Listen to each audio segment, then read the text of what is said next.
Welcome to Pratap classes. दोस्तों, Pratap classes के YouTube channel पर आपका स्वागत है। आज है 5 दिसंबर 2025 और 5 दिसंबर 2025 के जितने भी इंडिया और वर्ल्ड के जो करंट अफेयर्स के क्वेश्चन बनते हैं, आज उनका अपने डिस्कशन करेंगे। पूरा वीडियो ध्यान से देखना और लास्ट में आपसे क्वेश्चन पूछूंगा जिनके जवाब आपको कमेंट बॉक्स में देना होगा। आज अपने पढ़ेंगे कि रूस अफ्रीका में अपना पहला नौसैनिक अड्डा स्थापित करेगा। भारत तीसरी स्वदेशी परमाणु संचालित बैलिस्टिक्स मिसाइल पनडुब्बी लॉन्च करेगा और तीरंदाजी प्रीमियर लीग को इंडिया स्पोर्ट्स अवार्ड 2025 दिया गया। इनकी आज हम चर्चा करेंगे पूरे लेटेस्ट न्यूज़ के साथ में। डेली आपको सुबह ये 8 बजे करंट अफेयर्स की क्लास आपको मिलती है। और जो भी साथी bank, UPSC, SSGD, RAS, railway, first grade ऐसे एग्जाम, कोई भी एग्जाम हो, डेली आपको सुबह ये पूरे फैक्ट के साथ ये करंट अफेयर्स की क्लास आपको मिलती रहेगी।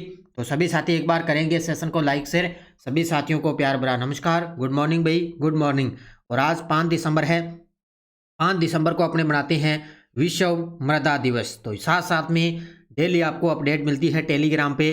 आज मैंने टेलीग्राम के अंदर अपडेट डाल दी। प्रताप क्लासेस के नाम से अपना टेलीग्राम है, वहाँ पे आपको विश्व मृदा दिवस की जो है डिटेल डाल दी है, तो वहाँ पे आप अच्छे तरीके से देख सकते हो। डेली आपको दिवस आपको पढ़ना ही है अच्छे तरीके से। आज है विश्व मृदा दिवस। तो सबसे पहले हम करेंगे कल के क्वेश्चनों को रिवाइज। कल हमने पढ़ा 1 दिसंबर 2025 को Bharat BrahMos supersonic cruise missile का सफल परीक्षण किसने किया? भारतीय सेना ने। सुल्तान अजलान शाह कप 2025 में बेल्जियम ने फाइनल में किस देश को हराकर खिताब जीता? भारत को हराया। जनवरी 2026 में 7वें भारत अंतर्राष्ट्रीय समुद्री शैवाल एक्सपो और शिखर सम्मेलन का आयोजन कौन से शहर में होगा? कोच्चि के अंदर। भारत का पहला वाटर पॉजिटिव एयरपोर्ट कौन बना है? इंदिरा गांधी अंतर्राष्ट्रीय हवाई अड्डा, दिल्ली का। लड़ाकू विमानों के लिए एस्केप सिस्टम का नियंत्रित वेग पर उच्च गति रॉकेट स्लेज परीक्षण किसने किया? डीआरडीओ ने। पंजाब नेशनल बैंक ने हाल ही में अपनी पहली महिला ब्रांड एम्बेसडर किसे नियुक्त किया? हरमनप्रीत कौर को। और किस अधिकारी ने सीमा सुरक्षा बल के महानिदेशक का अतिरिक्त प्रभार संभाला? प्रवीण कुमार सिंह ने। तो ये थे कल की क्वेश्चनों का रिवाइज हमने कर लिया। ये अपनी 2026 की टेस्ट सीरीज है। इसमें डेली क्लास का test, daily PDF, weekly test, monthly test आपको मिलता है। क्लास आपको नवंबर महीने की मिल गई। जिस विद्यार्थी ने नहीं देखी वो क्लास आप जरूर देख लेना। टॉप से टॉप क्वेश्चन मैंने करवा दिए उसके अंदर, और मंथली टेस्ट आपको इसके अंदर मिल चुका है। पीडीएफ मिल गई और टेस्ट भी मिल गया, दोनों चीज़ उपलब्ध होगी। तो आप जरूर इसको ज्वाइन करें 2026 वार्षिक करंट अफेयर्स की टेस्ट सीरीज। अब करते हैं स्टार्ट आज की क्लास 5 दिसंबर 2025। और जितने भी विद्यार्थी लाइव जुड़ चुके हैं एक बार करेंगे सेशन को लाइक शेयर। पहला प्रश्न आपके सामने, किस देश ने रूस को अफ्रीका में अपना पहला नौसैनिक अड्डा स्थापित करने की अनुमति दी है? ये गजब का प्रश्न है, ये अच्छे तरीके से पढ़ लेना। और अभी हाल ही में आपको पता है अपने रूस के जो राष्ट्रपति हैं वो भारत की यात्रा पर आए हुए हैं। तो उन्होंने अभी हाल ही में किस देश ने रूस को अफ्रीका में अपना पहला नौसैनिक अड्डा स्थापित करने की अनुमति दी है? तो यह दे दी सूडान देश ने। उत्तर होगा इसका ऑप्शन नंबर सी, यानी कि सूडान ने रूस को अफ्रीका के अंदर अपना पहला नौसैनिक अड्डा स्थापित करने की अनुमति दे दी है। अब क्यों दी है वो देखो डिटेल। सूडान ने रूस को अफ्रीका में अपना पहला नौसैनिक अड्डा स्थापित करने की अनुमति दे दी है। यह अड्डा लाल सागर पर बनाया जाएगा। कहाँ पे बनाया जाएगा? लाल सागर पर। लाल सागर दुनिया के सबसे व्यस्त समुद्री व्यापार मार्गों में से एक है, यानी कि दोनों तीनों देशों के बीच में क्या है, जो समुद्री जो व्यापार है वो अच्छे तरीके से हो जाएगा। अब क्या किया, भी सूडान है उसने क्या है, रूस को अफ्रीका के अंदर है अपना पहला नौसैनिक स्थापित करने की अनुमति दे दी, ताकि दोनों देश अच्छे तरीके से समुद्री जो व्यापार है उनका वो हो सके। यह समझौता मॉस्को में वार्ता के बाद अंतिम रूप से तय हुआ है। इस वार्ता में शामिल नेता थे सूडान के विदेश मंत्री अली यूसुफ अहमद अल शरीफ और रूस के विदेश मंत्री सरगेई लावरोव, ये दोनों इसके अंदर शामिल थे। और अभी इतना याद रखना, अभी जो वर्तमान में 4 और 5 दिसंबर को रूस के जो राष्ट्रपति है वो अपने भारत की यात्रा पर आए हुए हैं। भारत अपनी तीसरी स्वदेशी रूप से विकसित परमाणु संचालित बैलिस्टिक मिसाइल पनडुब्बी का कमीशन करने की तैयारी कर रहा है, इसका नाम क्या है? ये गजब का प्रश्न है। और ये देखो आपके सामने पनडुब्बी। भारत अपनी तीसरी स्वदेशी रूप से विकसित परमाणु संचालित बैलिस्टिक मिसाइल है पनडुब्बी, उसकी लॉन्च करने या कमीशन करने की तैयारी कर रहा है। इसका नाम है INS अरिधमन। क्या नाम है इसका? INS अरिधमन। देखो, INS अरिधमन भारत अपनी तीसरी स्वदेशी परमाणु संचालित बैलिस्टिक मिसाइल पनडुब्बी INS अरिधमन को कमीशन करने की तैयारी में है। यह पनडुब्बी INS अरिघात के बाद आ रही है, जिसे अगस्त 2025 के अंदर कमीशन किया गया था। ये दूसरी थी। जो INS अरिघात है इसको 2 अगस्त 2025 के अंदर कमीशन किया गया। अब तीसरी आ रही है, कौन सी? INS अरिधमन। अरिधमन वर्ग की पनडुब्बियां लंबी दूरी की K4 परमाणु बैलिस्टिक मिसाइलों को ले जाने के अंदर सक्षम रहेगी। यानी कि बड़ी बड़ी जो मिसाइलें वगैरह होती है ना, परमाणु मिसाइलें, उनको ये ले जाती है। K4 मिसाइल की रेंज लगभग 3500 किलोमीटर मानी जाती है। तो स्ट्रेटेजिक स्ट्राइक क्षमता है इसकी 3500 किलोमीटर इसकी रेंज क्षमता है। ये ऐसी बड़ी बड़ी पनडुब्बियों को ले जाएगी। तो इसका नाम है अरिधमन। ठीक है, तो ये भारत की तीसरी पनडुब्बी है जो लॉन्च होगी।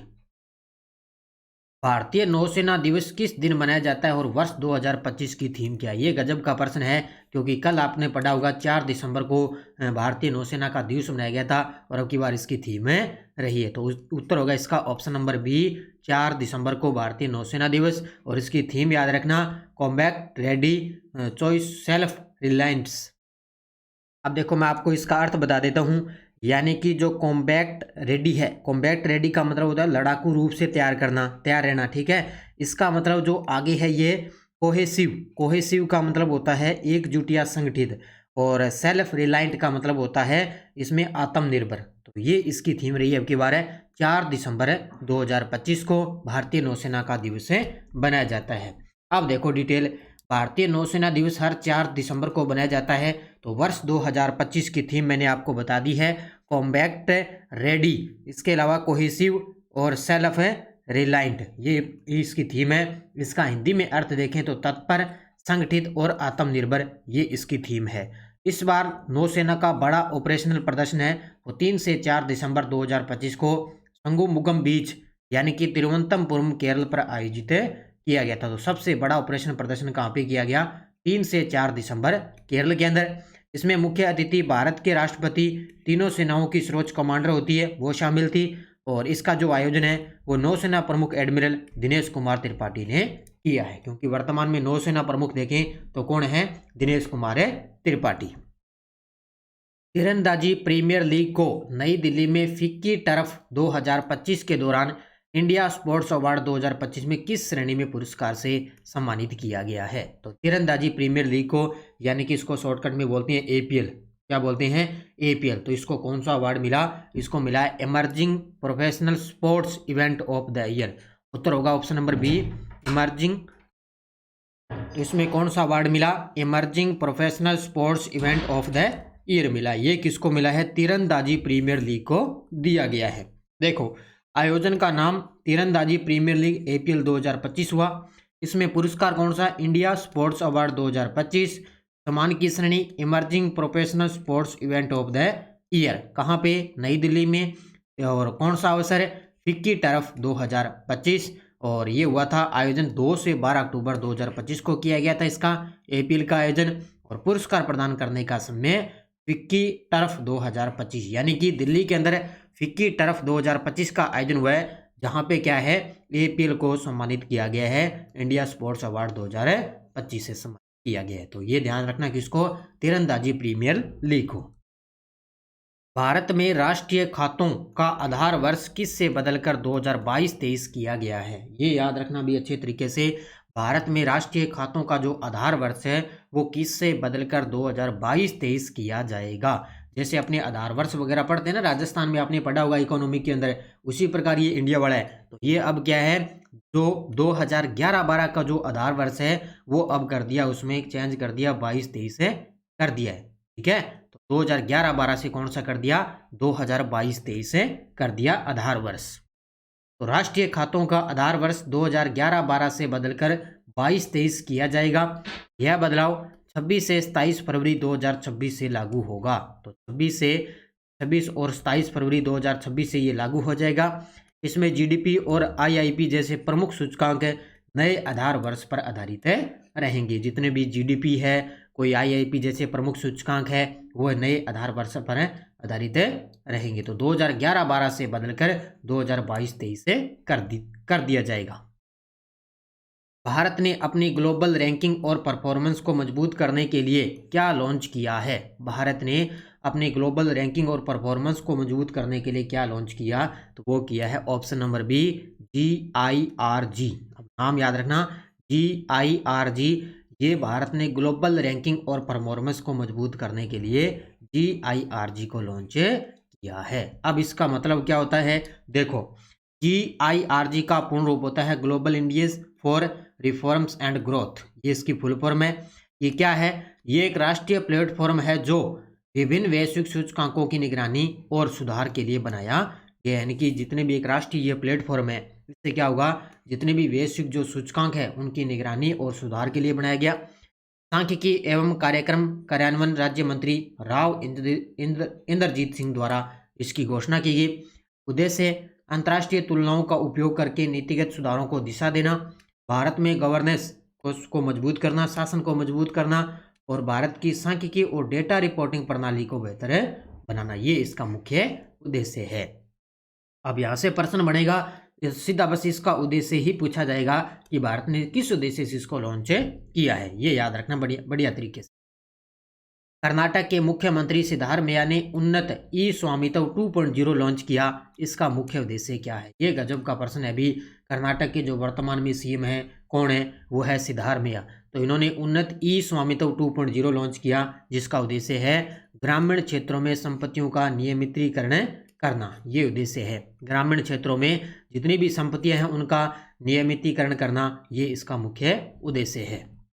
तो ई स्वाथु 2.0। अब देखो, इसका नाम वैसे तो ई स्वामित्व 2.0 भी है, इसके अलावा ई स्वाथु 2.0 भी है। ठीक है, इसको लॉन्च करता कर्नाटक के मुख्यमंत्री सिद्धारमैया। प्लेटफॉर्म का नाम उन्नत ई स्वाथु 2.0 डिजिटल प्लेटफॉर्म। मुख्य उद्देश्य ग्रामीण क्षेत्रों में संपत्ति का नियमितीकरण, राज्य की राजस्व व्यवस्था को मजबूत करना और प्रमुख लाभ जितनी भी ग्राम पंचायतें उनको लगभग 95 लाख संपत्तियों को कर दायरे में लाना और संपत्तियों का डिजिटल रिकॉर्ड तैयार करना। ये इसका मुख्य उद्देश्य है। तो जितने भी ऐप और पोर्टल है इनको भी आपको अच्छे तरीके से याद करना है। अब देखो आपके सामने वन लाइनर करंट। पहला है, एप्पल ने अमर सुब्रमण्यम को अपना नया आर्टिफिशियल इंटेलिजेंस उपाध्यक्ष नियुक्त किया है। एप्पल ने अमर सुब्रमण्यम है उनको अपना नया आर्टिफिशियल इंटेलिजेंस का उपाध्यक्ष नियुक्त कर दिया। दूसरा है, मनाली क्षीरसागर 100 साल में नागपुर यूनिवर्सिटी की पहली महिला वाइस चांसलर बनी है। ये गजब का प्रश्न है भी। मनाली क्षीरसागर है वो 100 साल के अंदर नागपुर यूनिवर्सिटी की पहली महिला वाइस चांसलर बनी है। तीसरा है, 1 दिसंबर 2025 को अर्पणा गर्ग ने रेलवे बोर्ड में सदस्य वित्त का कार्यभार संभाला है। अब ये जितनी भी नियुक्तियां हो रही है वो मैं आपको वहाँ पे वन लाइनर में करवा रहा हूँ, सीधा प्रश्न आएगा। तो अर्पणा गर्ग ने रेलवे बोर्ड में सदस्य के रूप में कार्यभार संभाला। चौथा है, केंद्रीय कृषि और किसान कल्याण मंत्री ग्रामीण विकास मंत्री शिवराज सिंह चौहान की अध्यक्षता में नई दिल्ली में राष्ट्रीय बागवानी बोर्ड के निदेशक मंडल की 33वीं बैठक आयोजित हुई है। तो राष्ट्रीय बागवानी बोर्ड के निदेशक मंडल की बैठक हुई है नई दिल्ली के अंदर, और किसने की? कृषि मंत्री शिवराज सिंह चौहान ने। ये आपको वन लाइनर आपको अच्छे तरीके से याद करने हैं, इनको बढ़िया तरीके से याद कर लेना है। और ये टेलीग्राम ग्रुप है, कोई सूचना, कोई लिंक, कोई नोटिफिकेशन सब आपको टेलीग्राम पे सूचना मिल जाती है। पिछले वीडियो का क्वेश्चन क्या था? किस देश को 2025 से 29 के कार्यकाल के लिए यूनेस्को के कार्यकारी बोर्ड में पुनः निर्वाचित किया गया? तो ये किया गया अपने देश से भारत को। बहुत सारे विद्यार्थियों ने बड़े गजब के जवाब दिए, उन सभी को बहुत बहुत शुभकामनाएं। अब देखो क्वेश्चन फॉर यू, भारतीय सेना और मालदीव राष्ट्रीय रक्षा बल के बीच संयुक्त सैन्य अभ्यास एक्वारिन का 14वां संस्करण कहाँ शुरू हुआ? दिल्ली, मुंबई, तिरुवनंतपुरम, कोच्चि। इसका जवाब आपको कमेंट बॉक्स में देना है। तो ये थी आज की अपनी क्लास। ये अपनी CAT की 12वीं लेवल ग्रेजुएशन लेवल की टेस्ट सीरीज चल रही है। पूर्ण व्याख्याता की करंट अफेयर्स की टेस्ट सीरीज है। राष्ट्रीय, अंतर्राष्ट्रीय, राजस्थान तीनों का करंट आपको एक साथ उपलब्ध हो रहा है। जो अलग से आपको क्लासें आ रही है उनका टेस्ट भी और PDF भी अपलोड हो रही है। तो SI की करंट की टेस्ट सीरीज चल रही है, जरूर आप ज्वाइन करें। दिल्ली पुलिस कांस्टेबल की है, अभी इसी महीने इसका एग्जाम भी है, तो जरूर आप इसमें करंट ये टेस्ट सीरीज लेकर अभ्यास आप कर सकते हो। बाकी अपनी रीट मेंस की SST की टेस्ट सीरीज है, इसके अलावा शिक्षा मनोविज्ञान की टेस्ट सीरीज चल रही है, वो भी आप ले सकते हो। ये थी आज की अपनी क्लास। 5 दिसंबर 2025 की। सभी साथी करेंगे वीडियो को जाते जाते लाइक शेयर। धन्यवाद। जय हिंद, जय भारत, जय राजस्थान।